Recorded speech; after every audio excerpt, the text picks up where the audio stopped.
नाजरीन, रुपया पैसा में आपको खुशामदीद कहते हैं। मैं हूं अली नासिर। जो चीज़ें बाज़गश्त में हैं, आपको पता है, मैं बिल्कुल हट के उन पर बात करता हूं। दुनिया एक तरफ जारी होती है, मैं उधर निकल जाता हूं। भाई देखो, हमारा तो बिज़नेस का प्रोग्राम है, सियासत का प्रोग्राम तो है नहीं। और मसला ये है कि सियासत वाले तो बारीक लकीर पर चलते हैं और वो क्या कहते हैं, बैलेंसिंग एक्ट करते हैं। इकॉनमी और बिज़नेस के अंदर प्रोग्राम ज़्यादा ऑब्जेक्टिव होता है। मुल्क की एलीट प्रोग्राम देखती है या फिर वो लोग जो कि बरह रास्त मुतासिर हो रहे होते हैं। अब वो शोहरत हो जाती है, अल्लाह का करम है, कभी कभार वो कंटेंट क्रिएशन सीखी हुई है, इसलिए जब मर्जी चाहते हैं मशहूर हो जाते हैं। क्यों भाई, सही बोल रहा हूँ? मुस्तकीम मैं बात यही कह रहा था कि आप गौर से समझिएगा कि अभी जो गुफ्तगू हो रही है ना, मैं उससे हट के बात करूँ। सारी दुनिया किसी और बात पर खुश हो रही है। पाकिस्तान में ख़बरें चल रही हैं, ये खुशखबरी आ गई, वो खुशखबरी आ गई, पियो खुशखबरी, और कौन कौन सी खुशखबरियाँ आ गई, लेकिन मैं उन पर बात नहीं करूँगा ना। नो, मैं देखो मशहूरी इस वजह से वो मुस्तनद मौजू पर बात करता। अच्छा, वो मसला ये है कि भाईजान अभी इन्होंने अनाउंसमेंट की है, जिस पर हमने भी शादियाने बजा लिए थे परसों, कि पाकिस्तान की टेक्सटाइल एक्सपोर्ट बढ़ गई। तो मैंने कहा भाई कि नायब सदर FPCCI और चेयरमैन एप्टमा भी हमारे है जनाब आसिफ इनाम साहब, इनको मैं आज दावत दूं और इनसे पूछूं, इनको मुबारकबाद सी। सर, वेलकम करता हूं आपको शो में। सर, बड़ी बड़ी मुबारक हो आपको। मैं तो आपके लिए मिठाई लाने वाला था, अपनी फेवरेट मोतीचूर के लड्डू। मुझे जब बताया गया कि आप लोगों की वजह से इसी क्या कहते हैं मंथ का, पिछले साल का और इस मंथ का अगर कंपैरिजन किया जाए तो एक्सपोर्ट्स के अंदर खातिर खा इजाफा हो गया। $200 मिलियन। ज़्यादा रकम तो नहीं है, लेकिन बोलने से ऊंचा बोले ना तो ज़्यादा लगती है। $200 मिलियन का इजाफा आपने एक महीने में दिखा दिया, तो ये तो बड़ा कमाल कर दिया। पिछले साल इसी महीने में, अगस्त के महीने में 1.4 आई थी, इस दफ़ा $1.6 बिलियन आपने दिखा दी। मैं आपको मुबारकबाद देते हुए आपको ये कहना चाहूँगा कि अब तो आपकी शिकायत दूर हो जानी चाहिए कि टेक्सटाइल सेक्टर को जिन दुश्वारियों का सामना है। मैं तो कहता हूँ आप IPP का मौजू भी छोड़ दें, क्योंकि अगर बगैर तवानाई का मसला हल किया आप लोगों की एक्सपोर्ट बढ़ी तो क्या पड़ी आपको इस बारे में बात करने के लिए। जी आसिफ इनाम साहब। बिस्मिल्लाहिर्रहमानिर्रहीम। ये तो देखिए, मंथली फिगर्स तो वोलेटाइल होते हैं। हमें सबसे पहले देखना चाहिए हम चले कहाँ से थे। हम चले थे 19.5 से, 19.5 से 16 हुए, अब 16 से एक साल में जी $19.5 थे, जो तकरीबन हो सकता है 20-21 पे भी ख़त्म हो जाता। अनफॉर्चुनेटली पॉलिटिकल चेंजेस की वजह से वो ना हो सका। और उसके बाद इतनी मशीनरी लगी थी टर्फ में कि हमारा इस वक्त का जो होराइजन था वो $26 बिलियन था। यानी as of today if everything would have run like it was running, यानी the capacity building exercise has made you capable of $26 billion। वो ऑलरेडी डन हो गई थी और वो उसमें से कुछ प्रोजेक्ट डिले हुए तो वो अब सब कंप्लीट हो गए।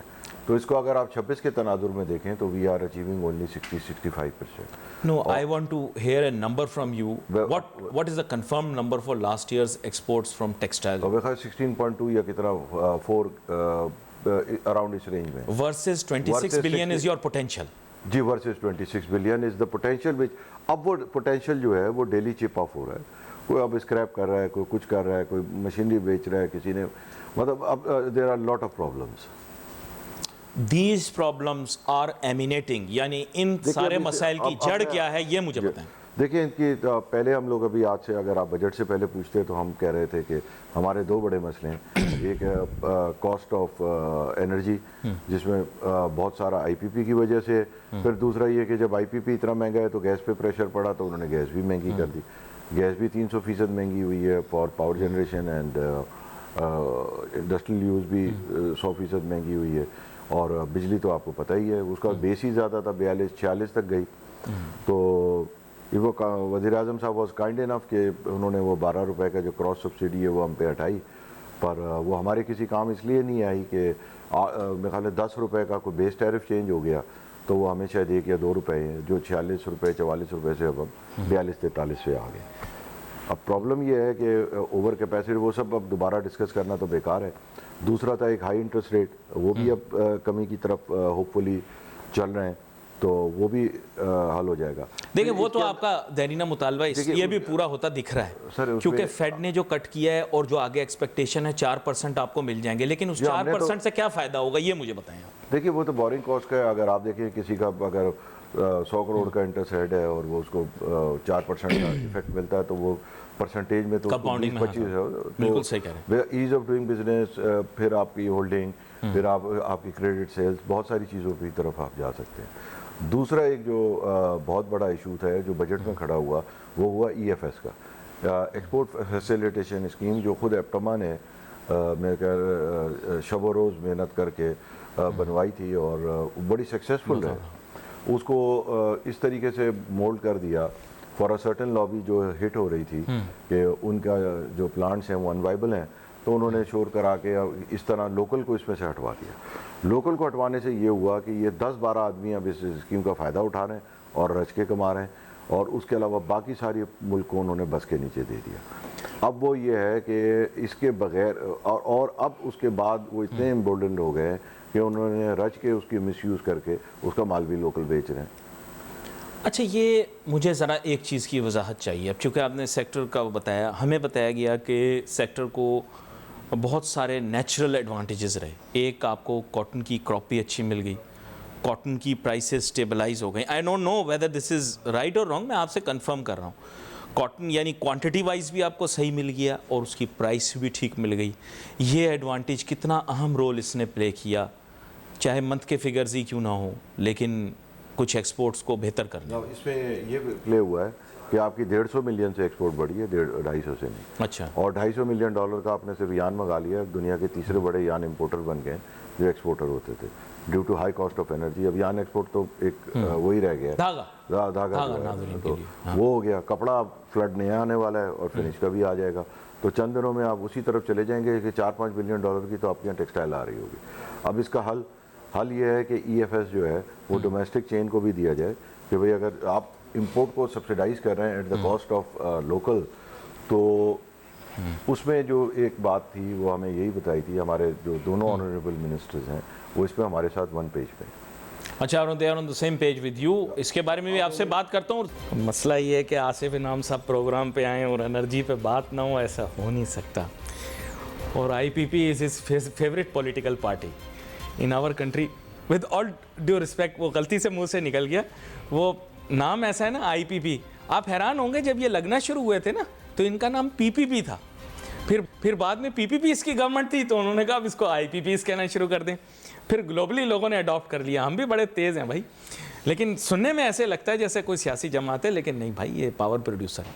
लेकिन सर वो बात ये है कि आपने तो बहुत इस बारे में आवाज़ उठाई, बल्कि कई सालों से, मैं तो मेरे ख्याल 1 दिहाई से ज़्यादा आपके साथ प्रोग्राम कर रहा हूँ। हाँ, डेकेड से ज़्यादा हो गए प्रोग्राम करते हुए आपके साथ। लेकिन मसला ये है कि सर ये वो जैसे गाढ़ी उर्दू में कहते हैं ना, गुत्थी सुलझ नहीं रही।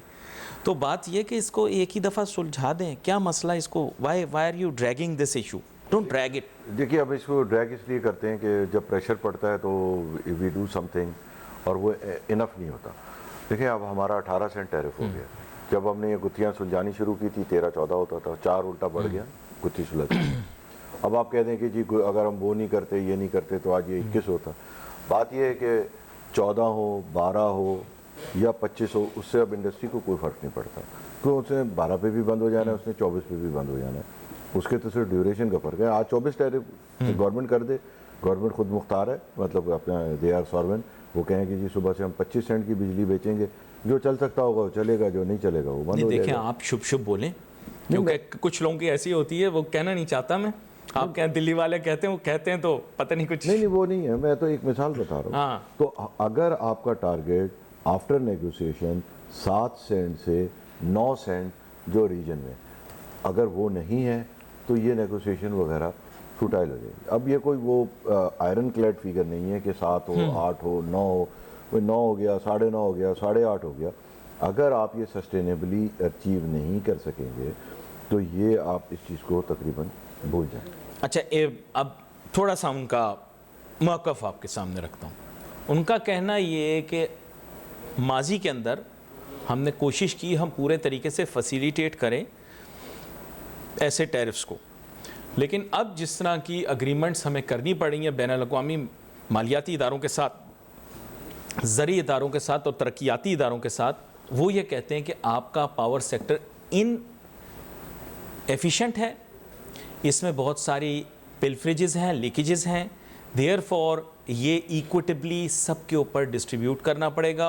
हैंस फोर्थ जो कॉस्ट होगी हम डिवाइड करेंगे, हमारे लिए कोई प्रेफरेंशियल टैरिफ नहीं होगा, कोई प्रायोरिटीज नहीं होगी। Unfortunately they will not be able to give you the tariff that you are हम आस्किंग मांग फॉर। भी नहीं रहे। ये बोला है, ये जो बात की गई है मैंने आपको बताया। जी बिल्कुल, ये बिल्कुल कॉन्सेप्ट गलत है कि हम लोग कोई सब्सिडाइज या ये सब मांग रहे हैं। अब तो हम इस नहज पे आ गए हैं कि हम कह रहे हैं कि भाई जो चीज़ अगर इंडिया ने 4.5 सेंट का लगाया था, हमारे यहाँ वही चीज़ 22 सेंट की 3 महीने के फ़र्क से लगी है, तो वो 4.5 और उसके 22 फ़र्क का फोरेंसिक ऑडिट करा लें, और वो भी इंशाल्लाह 4.5 नहीं तो 5 पे पहुंच जाएगी। बखत्म हम तो यही चाह रहे हैं कि वो चीज़ नहीं, वो तो इस हद तक पहुंच गए बैन अल-अक़वामी इदारे कि उनका कहना ये है कि एक मुल्क के अंदर किसी भी तरह की बिजनेस एक्टिविटी हो रही हो या ना भी हो रही हो, सबका टैरिफ बराबर होगा, क्योंकि ये आपका अपना ये कहीं नहीं है। मुसाबकती अमल है। नहीं, उनका मौक़िफ़ मैं आपको बता रहा हूँ, उन्होंने कहा ये मुसाबकती अमल है। भाई मैं आपको वही बता रहा हूँ ना, इंडस्ट्री पे क्रॉस सब्सिडी थी, हमें उसका फायदा हुआ है, वो हम पे से क्रॉस सब्सिडी हट गई। मगर क्रॉस सब्सिडी हट के जो मजीद कैपेसिटी पेमेंट ऐड हुई और जो मजीद अभी होने वाली है, ये फिर 50-60 तक पहुंच जाएगा। तो अब वो इदारे उस वक्त जब 20,000 के सिस्टम पे 60,000 लग रहे थे, तो वो इदारे कहाँ थे दुनिया के, जो इन्होंने कभी ये नहीं कहा कि जी आपकी जरूरत 20 है, आपने 60 लगा क्यों लिए?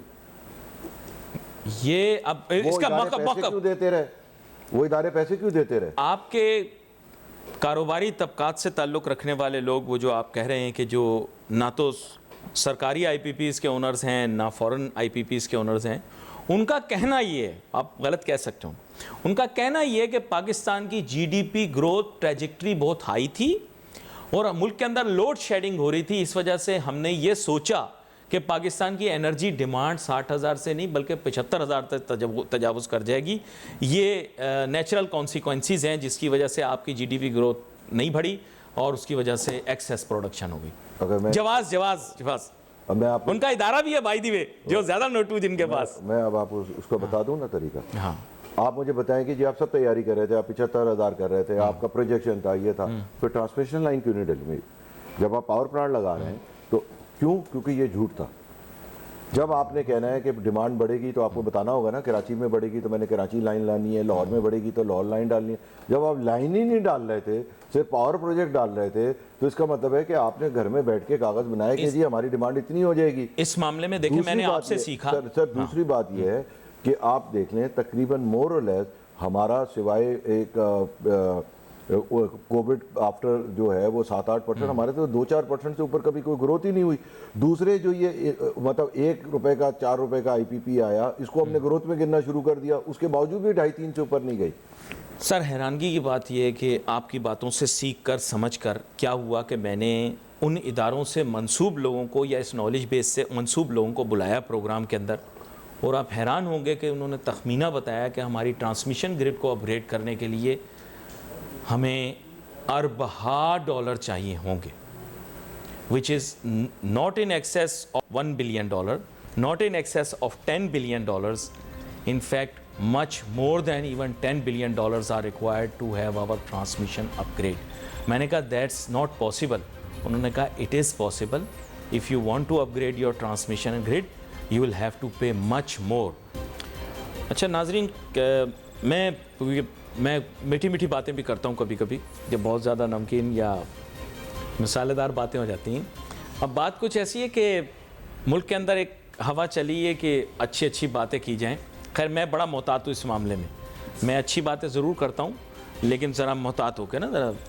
अब बात यह है कि आप एपेक्स बॉडी की भी नुमाइंदगी करते हैं, तो आसिफ इनाम साहब मैं ये चाहूँगा कि थोड़ा सा मुझे ये बताइएगा कि how confident are you with this government कि ये स्टेक होल्डर्स को ऑन बोर्ड लेकर पॉलिसी डिवाइस करेगी या कर रही है? बिकॉज हमने आपको टेक्नोक्रेट फाइनेंस मिनिस्टर दिया है जो वेदर यू लाइक इट और नॉट आप ही लोगों की फ्रेटर्निटी से किसी न किसी तरीके से रिलेटेड रहा है। तो हम ये अज्यूम कर रहे हैं कि पॉलिसी मेकिंग के अंदर आप लोगों को बहुत ज़्यादा as a stakeholder priority दी जा रही है। Is it correct? देखिए एज ए स्टेक होल्डर तो हमें शिकवा नहीं करना चाहिए कि जी हमें प्रायोरिटी, जितने वज़ीर आज़म साहब मीटिंग्स वगैरह कर रहे हैं और जितने उन्होंने अपने ग्रुप बनाए एडवाइजरी, उन सब में बहुत बड़ी तादाद में बिजनेसमैन को लिया।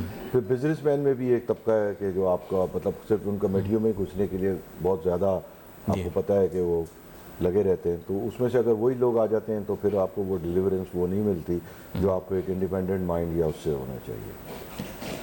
आपके ख्याल से कितने रिसेप्टिव होंगे इस वक्त पॉलिसी मेकर्स एंड पॉलिटिशियंस की सिर्फ बात नहीं देखिए कर इसमें बात इसकी नहीं है, बात ये है कि जैसे अभी हम जब ब्रेक पे जा रहे थे मैंने आपसे अर्ज़ की कि हमारे माशाल्लाह दोनों मिनिस्टर जो है जी। वो हमारे EFS लोकल सप्लाई पे एग्री हैं, जी। ठीक है ना। उन्होंने कहा कि ये बिल्कुल ठीक है, ये जी आपको भी ये हक होना चाहिए अगर इम्पोर्टेड मटेरियल को है। और उन्होंने फ्लोर ऑफ हाउस पे हमारी मीटिंग के बाद ऐलान भी किया, मगर still it can't be done. तो अब रिसेप्टिव, अब इससे ज़्यादा क्या करें, मतलब अब उनसे बात करना तो कन्वर्ट करना है ना। इसका मतलब है कि वो जेन्युइन या तो ऐसी मुश्किल है या कोई और ऐसा मसला है तो जिसकी वजह से अभी तक नहीं डिलीवर कर पाए, जिसमें शायद IMF हो। अब IMF भी अगर हो जाता है तो लेट्स सी कि नहीं। देखिए फिर मैं आपको फिर कड़वी बातें करूंगा। चलें, इरिस्पेक्टिव तो- के IMF देखिए, प्रोग्राम का भी क्या स्टेटस है, इरिस्पेक्टिव ऑफ दैट आपको क्लियर मैं कुछ बातें बताना चाहता सर हूँ। मैं आपसे एक चीज़ पहले अर्ज कर दूँ ना, IMF वगैरह के तो मैं हक में ही नहीं हूँ पर्सनली। आपकी अगर आप IMF क्या है 2 बिलियन, ठीक है, सालाना, अगर आप 5-6 अरब अपनी एक्सपोर्ट बढ़ा लें आपको कोई ज़रूरत ही नहीं है, आपकी क्रेडिट वर्दीनेस क्रेडिटेबिलिटी खुद ही हो जाएगी। नहीं, वो कह रहे हैं हमें फिस्कल डिसिप्लिन क्रिएट करने के लिए IMF से लोन लेते हैं। आपको लॉजिक ही नहीं पता, लॉजिक ये है। यानी हमारा ये है कि जी हम वो जब तक हमें सज़ा नहीं मिलेगी हम डिसिप्लिन नहीं करेंगे, so we need to be discipline. या तो वो नहीं हो चलता ना, ये आपको सेल्फ डिसिप्लिन तो सबसे पहले मैंने IMF हमें समझाएगा कि जी हमें क्या भाई what has been told to us मैंने आपको बता जी, दिया। मैं हमें वही ये बता बताया गया है कि अगर देखिए, फिस्कल आप- डिसिप्लिन हम करेंगे तो ही इंटरनेशनल स्टेक होल्डर्स भी हम पे कॉन्फिडेंस करेंगे। हमें तब तक हमारे बिरादर मुल्क लोन नहीं देंगे जब तक हम IMF से मोहर नहीं लगवाएंगे। यही हमें बताया गया ना। तो ये तो हम अपनी इनकेपेसिटी बता रहे हैं ना कि हम ऑन आवर ओन जो है वो इस काबिल नहीं है कि जी वो हम पे ट्रस्ट करें जब तक वो IMF की निगरानी में नहीं दे रहे, ठीक है ना। ये तो एक तरीके से हम कह रहे हैं, I don't want to use the word, हम पैरोल पे हैं कि जी मतलब निगरानी में। तो आप कह रहे हैं कि सबसे पहले सेल्फ डिसिप्लिन जरूरी है। बट इन हमें तो शॉर्ट खुद ही बनाना चाहिए। मेरे पास वक्त कम है, चंद सेकंड वो कह रहे हैं, मैं इन शॉर्ट आपको बता दूं, टैरिफ्स के अंदर इजाफा करना नागुज़ीर हो जाएगा अगर आप IMF प्रोग्राम पर मनोवन अमल करेंगे। इसके अलावा आपकी कॉस्ट ऑफ डूइंग बिजनेस बढ़ेगी और आपका रिडक्शन इन इंटरेस्ट रेट ज़रूर होगा, लेकिन उसका पेस बहुत स्लो होगा अगर आप IMF प्रोग्राम पर मनोवन अमल करेंगे, जो आपको करना पड़ेगा। हमें बताया गया there is no other choice. Last comment from ये तो बिल्कुल ठीक है। देखिए मैं तो आपको यही अर्ज़ किया है कि आप देखें कि जी अगर 19.5 की 16.5 नहीं होती तो आज 3 साल में 9 बिलियन तो हमारे हाथ में अपने होते, और प्लस जो ग्रोथ का पोटेंशियल था अगर आप उसमें से आधा भी लगा लें 3, तो 18 बिलियन तो हमने खाली एक सेक्टर में ही अपना लूज़ कर लिया। तो वी कुड है, मतलब अब हमें एक वक्त ऐसा आएगा कि जी अब हमें खुद सोचना होगा कि जी हमने इस घड़े से खुद बाहर आना है, यानी हमें अपनी प्रायोरिटीज सेट करनी पड़ेंगी। मेरे पास वक्त बहुत मुख्तसर है। आपका बहुत शुक्रिया अदा करता हूं जनाब आसिफ इनाम साहब, आप प्रोग्राम के चीफ लाए। नाज़रीन, we wait for message on Facebook. Ali Nasir हमारी टीम को इजाज़त दीजिए। अल्लाह हाफिज़।